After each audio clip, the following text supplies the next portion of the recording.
Herzlich willkommen zu diesem neuen Video.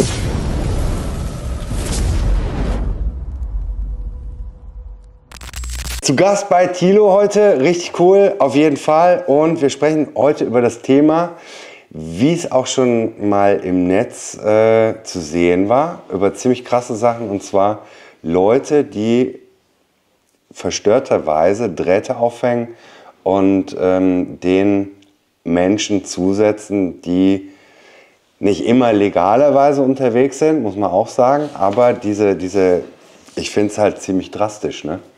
Und dir ist sowas Ähnliches passiert. Ich glaube, da könnte man mal drüber quatschen. Also mir ist halt sowas, mit dem Draht jetzt nicht in der Form, aber natürlich, man kennt viele, die halt irgendwie Enduro fahren und jeder hat ja mal schon was gehört. Ich glaube, der große Aufhänger, was du ja auch gesagt hast oder was man gesehen hat, zuletzt Teddy Bladusiak hatte hier einen riesen Cut. Ja.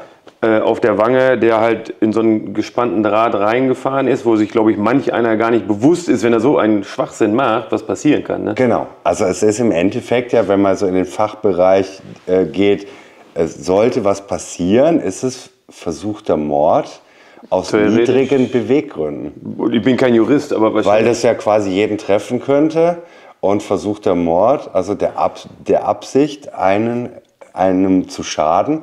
Aber wenn du eins und eins zusammenzählst und eigentlich nur mit dem Mountainbike schon in so einen Draht fährst, kann das tödlich enden. Also ja, brandgefährlich. Ne? Richtig krass. Und da wollte ich jetzt mal ansetzen, weil dir sind krasse Sachen passiert. Wir müssen gucken, dass wir nicht, Namen nennen wir eh keine. Nö, ja, so ein bisschen True Crime heute. Es ist sowieso schon verjährt, weil es schon lange her ist, wenn es danach geht. Ne? Aber natürlich... Hol mal aus. Ihr seid mit mehreren gefahren und das ist schon ganz krass. Das ist schon ein paar Jahre her. Wir sind mit mehreren Leuten gefahren, durch einen Waldweg. Da stand dann halt ein Auto auf dem Weg und wir wollten eigentlich drum fahren um dieses Auto und dann sprang halt einer hinter dem Auto her mit einer gezogenen Pistole. In dem Fall war es ein Jäger. Ja. Der dann irgendwie meinte, ist das Selbstjustiz? Ich weiß gar nicht, wie man das nennt. Ja, ja. Ne, also im Grunde. Also er ist mit einer gezogenen Knarre hinterm Auto weg und dann hier Stopp anhalten und so. Und ich war der Erste tatsächlich. Ich habe schnell eine Försterwende irgendwie gemacht, bin dann weggefahren und dann, wo die hinter mir waren, dann stand er halt da mit einer gezogenen Waffe, was ja in der Realität also gar nicht zusammenpasst, die Verhältnismäßigkeit. Ja, ja. Also ihr seid einfach einen verbotenen Weg reingefahren. Ja, ein Waldweg. Also eine Ordnungswidrigkeit. Eine Ordnungswidrigkeit, genau. Ich glaube, man spricht da um 15 € oder so. Ich weiß es gar nicht. Auf jeden Fall, das passt halt null. Ne? Und dann hat er halt dann... die hinter mir waren, hat die halt bedroht und dann ging das nachher so weit, dass dann auch die Polizei gerufen wurde und das nachher sogar vor Gericht gelandet ist wegen, es hätte ja auch gereicht, entweder man sagt, pass auf, ey, das finde ich scheiße, wie auch immer, kann man ja drüber reden, oder der eine geht halt seinen Weg und der andere geht den anderen Weg und dann passiert halt gar nichts. Genau. Ist ja nicht so, dass wir mit 200er angekommen sind, wir sind einfach zweiten Gang da lang gezuckelt, sage ich mal. Ne? Ja, das ist schon heftig. Und jetzt so vor kurzem hatte ich, wie gesagt, man kennt ja viele Leute, ey, mir ist was Ähnliches passiert. Der war in Polen Enduro fahren über so einen Anbieter. Und da hat auch einer direkt die Fackeln da auch nicht lange, auch mit einer Knarre bedroht. Also das ist schon krass, nur weil du jetzt einmal Motorrad fährst. Ja, ja. Und man muss dazu sagen, die Flurschäden, die man vermeintlich anrichtet, also gerade wenn man viel in den Wäldern unterwegs ist, dann sollte man das wirklich mal anschauen, wenn mit schwerem Gerät Bäume umgemacht werden und da rausgezogen werden. Das ist eine ganz, ganz andere Nummer wie das, was man vielleicht mit einer Enduro macht. Ja, die machen ganz anders was kaputt. Natürlich ist das jetzt kein Freifahrtschein, dass man da solche Sachen macht. Nein, wir wollen es auch nicht schönreden. Nee, wollen wir auch nicht. Genau. Aber wir wollen drüber reden. So. Genau, also wir waren ja schon zigmal auch in Bosnien, da ist das halt eine andere Nummer irgendwie. Da wohnen vielleicht nicht auch ganz so viele Menschen. Da freuen sich die Leute. In Deutschland ist ja schon, wenn ich hier mit dem E-Mountainbike durch den Wald fahre, bist du ja von manchen auch schon fast als Verbrecher tituliert. Ich meine, der Wald gehört ja irgendwie allen Leuten, finde ich. Ja, genau. Und das ist schon die Hemmschwelle in Deutschland halt sehr gering, finde ich irgendwie. Ja, das Miteinander existiert manchmal nicht mehr. Null. Ist egal, was du machst. Also dem einen geht das andere irgendwie auf die Nerven und es ist halt Null Toleranz. Null. Und da finde ich diesen Schritt einfach, es ist halt so weit drüber, Das hat ja nichts mit der Realität mehr zu tun. Gar nichts. Eine Knarre zu ziehen, wenn man auf einem Waldweg lang fährt. Ja, oder auch Oder mit einem Drahtspann oder so, was auch oft Nagelbretter. gemacht wird. Nagelbretter. Habe ich selber auch schon gesehen. Die werden dann halt, also das ist so ein Holzbrett, von unten machen die dann halt Schrauben durch und spaxen das meist auf eine Wurzel irgendwo, vielleicht bei einem vielbefahrenen Weg, wie auch immer. Und ich glaube, dann gucken dann so Nägel raus. Ja. In der Hoffnung, dass man halt da drüber fährt und platt fährt. Der denkt natürlich, ja, der fährt sich einen Platten. Da hast du sowieso Mus drin, bringt ja gar nichts. Aber überleg mal, du stürzt und fällst in sowas rein. Also überhaupt die Idee zu kommen, sowas zu machen.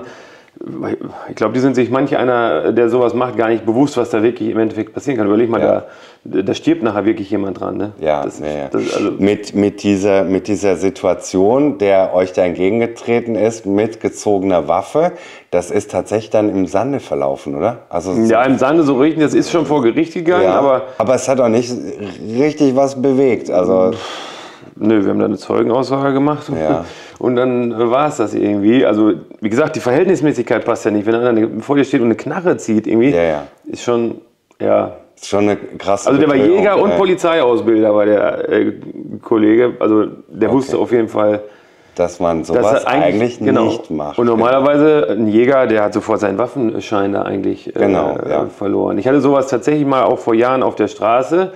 Da bin ich mit meinem Bruder mit dem Straßenmotorrad gefahren. Wir haben dann angehalten und dann kam auch jemand angefahren, weil er meinte, wir wären da irgendwie schnell vor seinem Haus hergefahren. Und der hat mich dann sogar tatsächlich erstmal mir einen Helm geschlagen und hat mich dann umgefahren tatsächlich. Also mit dem Auto, mich mit dem Motorrad gerammt. Der war auch Jäger und das ging auch vor Gericht. Ja. Und den haben sie dann auch nachher den haben sie den Yachtschein weggenommen. Ich glaube, Führerschein musste der auch abgeben. Aber komplett kranke Sache. Irre. Also, man will doch nur Motorrad fahren. Ich kenne auch wirklich tatsächlich Jäger. Jetzt meinen die Leute, okay, wir sind illegal und die Jäger, das ist alles, die machen ja nur ihren Job. Tatsächlich gibt es ja auch Jäger, die auch Enduro fahren. Stimmt. Und ich habe mit einem Jäger gesprochen, der sagte, tatsächlich ist es so, also wenn wir jetzt mal Flurschäden, würde ich jetzt mal ausklammern, das ist Quatsch. Nee. Also ein Boden, der mal aufgelockert wird, weil da mal eine Stolle drüber abrollt, ist Quatsch. Und dann haben wir einmal dieses Verhalten im Wald.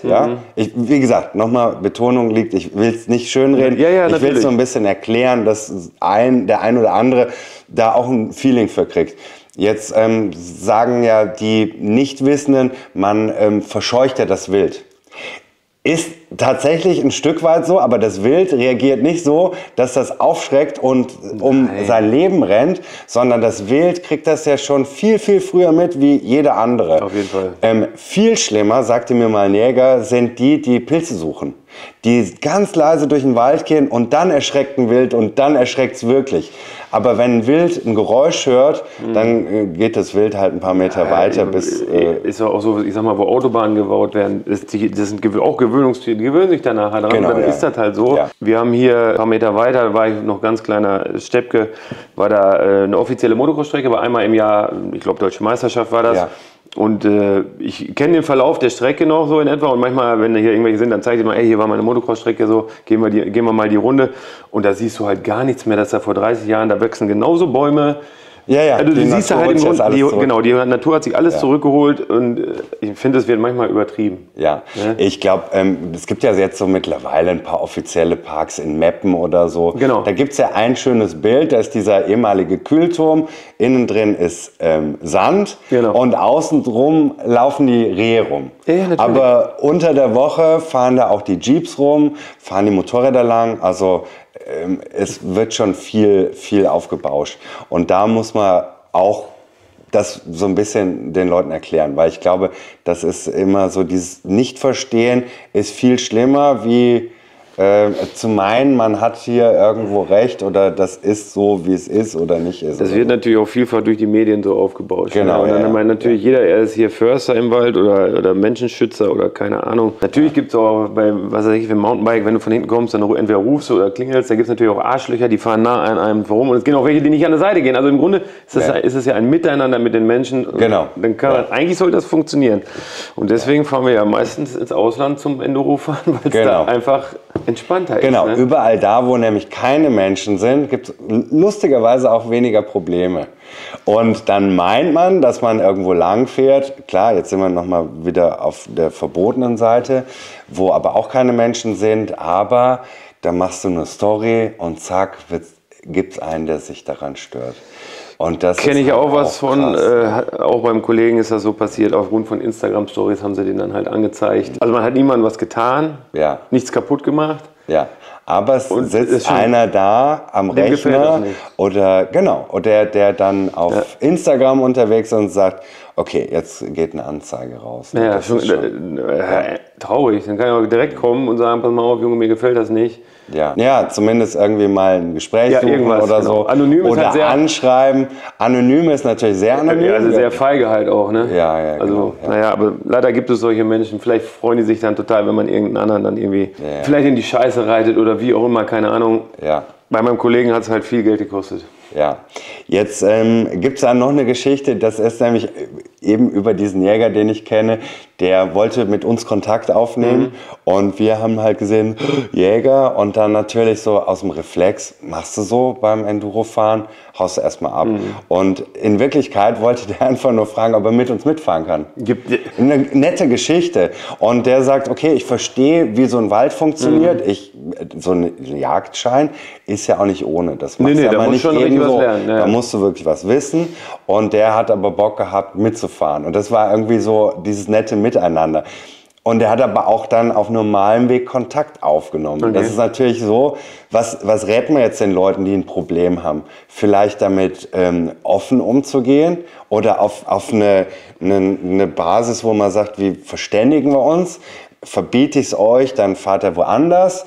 Oder findet man Zeiten, wo man vielleicht ausmacht, dass man nicht fahren sollte. Ja, genau. Was auch cool ist, das kenne ich nämlich auch, dass quasi der Jäger und die Endurofahrer miteinander einen Deal haben, dass sie sagen, okay, ab so und so viel Uhr oder an den und den Tagen fährt man nicht. Dann geht das ja auch. Also, weil man eben miteinander spricht. Genau, Ja. ja, also ich finde, vernünftiges Reden ist immer das Beste. Aber bei manchen Konflikten ist halt besser, du meidest das dann halt irgendwie. Ne? Genau, Also, ja, man sonst geht hast du auf dem einmal aus vielleicht dem eine Weg, genau. Pistole irgendwie im Gesicht. Also nur mal überlegen, wenn da einer abdrückt. Oder, also das in keinem Verhältnis steht das irgendwie. Genau, wir sprechen hier um tatsächlich eine Ordnungswidrigkeit.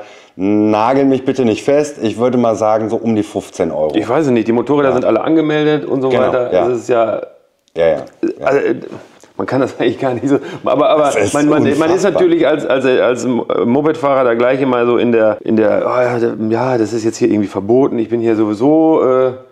Ja, du hast so ein Grundrauschen, so ein grundschlechtes Gewissen. Sowieso. Ja, richtig, genau. Und deswegen habe ich mich aus dem Bereich komplett zurückgezogen und ich sage, okay, ich fahre einfach nicht mehr in Deutschland. Also in Deutschland schon, auf der Straße, dann auch mit einem Motorrad, was regelkonform ist, TÜV hat alle Anforderungen erfüllt. Ich ziehe mir jetzt da keinen Heiligenschein an, wenn der Nummernschildwinkel jetzt nicht ganz exakt passt, ist für mich fein. Gibt es auch wieder welche, die das stört. Aber ich für meinen Teil sage, okay, so fahre ich in Deutschland. Ja. Alles andere eben nicht in Deutschland. Um nur dem aus dem Weg zu gehen.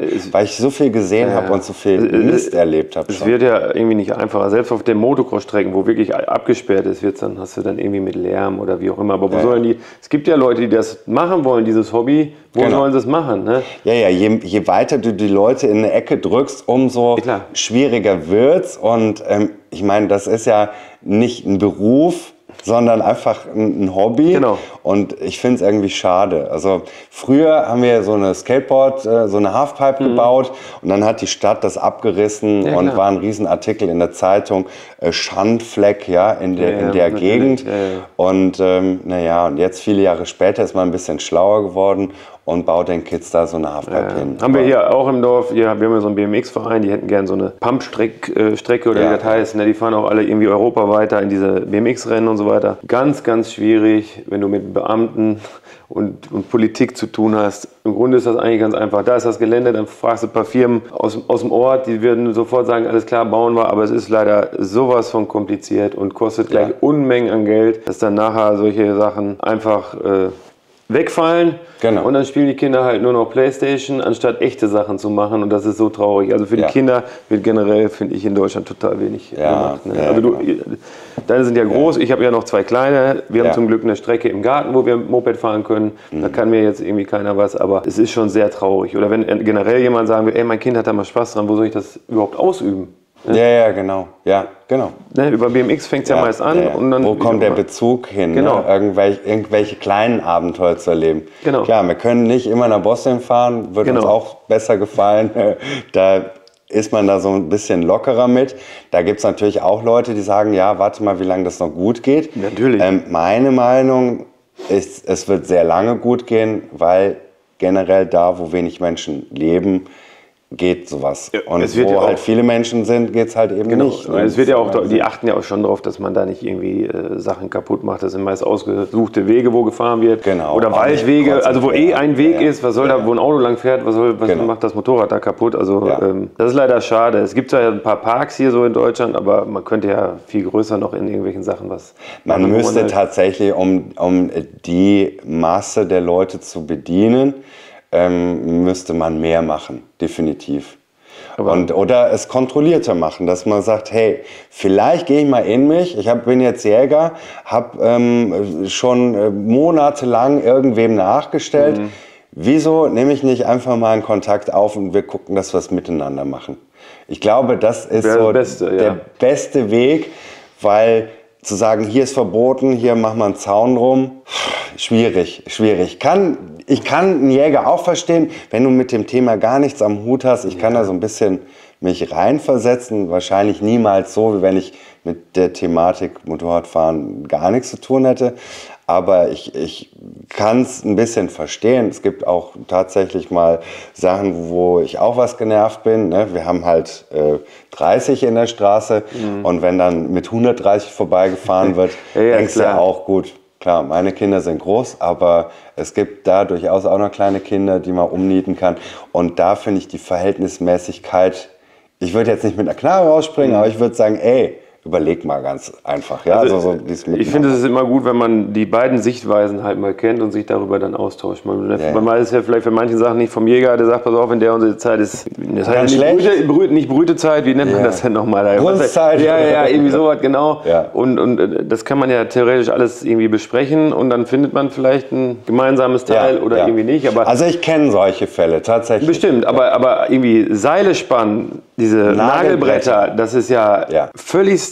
Also das erschließt sich meiner Sache irgendwie gar nicht. Da jemand wirklich, auch wenn die meinen, das ist vielleicht, ne, die wollen ja nur einen platten Reifen, aber da kann ganz anderer Schaden an Leid und Leben nachher tatsächlich entstehen. Wie gesagt, der Bladusiak hatte hier, ich weiß nicht, ob ihr das gesehen habt, komplett, du kannst ja mal einblenden, vielleicht einen kompletten Cut im Gesicht, wo halt der Draht zwischen Brille und Helm da reingegangen ist und hat ihm die ganze Wange aufgeschnitten. Das ist schon heftig. Das ist schon krass. Also. Ja, und ich glaube, ich bin davon überzeugt, dass da viel, viel schlimmere Sachen passieren.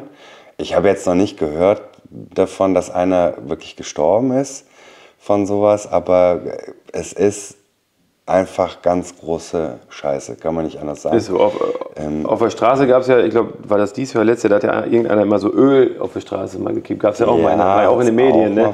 Also da frage ich mich, was denkt sich so? Also das ist ja lebensgefährlich. Ja. Nur weil er einen Hass auf Motorradfahrer hat. Natürlich gibt es welche, die das irgendwo. Natürlich gibt es welche, die es da auch provozieren. Also so wie wir jetzt, wenn wir im Wald fahren würden, die Jäger provozieren, gibt es auf der Straße auch die normale Anwohner provozieren, natürlich. Ist einfach so. Aber das ist halt keine Lösung. Ne? Also ich glaube, man muss hier wirklich den Leuten ins Gewissen reden und sagen, überlegt, was ihr da macht, weil das ist zum Schluss eine Straftat. Das ist ja Mordanschlag im Endeffekt. Genau, das ist kein Spaß. Und ich habe auch eben diese Nagelbretter, wo du von erzählt hast, auch selber schon gesehen. Auch auf einem Holz und dann so lange Nägel durchgetrieben und dann das Holz so an einem Stück Baum festgenagelt, so in so einem L. Ja. In der Hoffnung, dass der jetzt da vorbeifährt, einen platten Reifen hat. Ja, super.